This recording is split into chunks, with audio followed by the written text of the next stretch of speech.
Shopper fat-shamed by Lululemon staff. She'd already dropped 36 kilograms, but Heather Albert was left in tears after her first trip to Lululemon.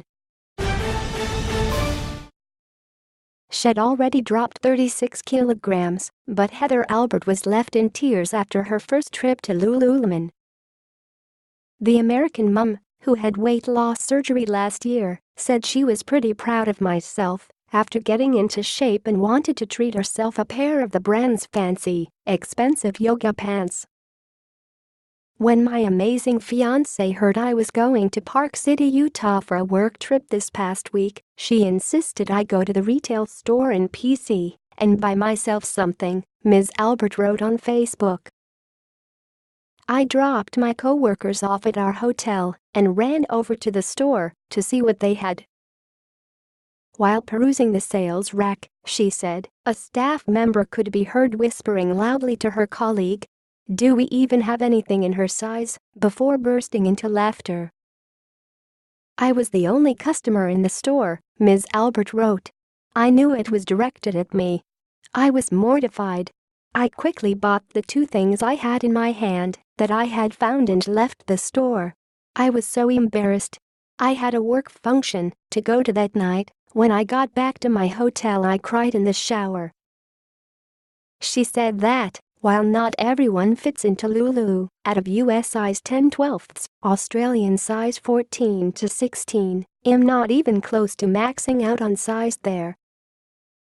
In a testament to the brand's allure, rather than threatening to boycott Lululemon, Ms. Albert said she would stick to the outlets and online shopping from now on. A Lululemon representative apologized to Ms. Albert for her experience and promised to dig into this further and help to make things right. The incident comes as the global activewear company, which has 25 stores in Australia, plows millions of dollars into its local operation in a bid to steal market share from competitors like Lorna Jane, which has 200 stores and is also known for its controversial stance on body size. The company's latest financial accounts show that it invested $19.73 million into its Australian business in the 2016 financial year, Fairfax Media reports. The strategy, which includes a national marketing blitz, appears to have worked. Lululemon Australia transformed its financial performance in 2016, turning a $6.8 million profit, in contrast to the previous year's $7.2 million loss. Annual sales grew by 16% to $98 million in what is the company's third biggest market outside of the United States and its native Canada.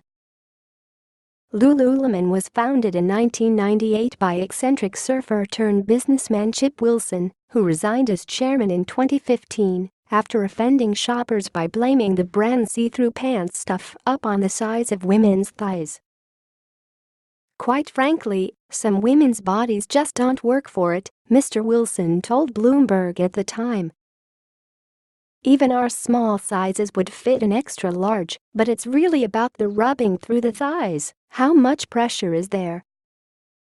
The brand's cult-like workplace culture includes group yoga, mornings lectures on willpower, videos on the importance of goal setting, and the importance of refusing to settle for a mediocre life, underscored by the motto, "Good is the enemy of great."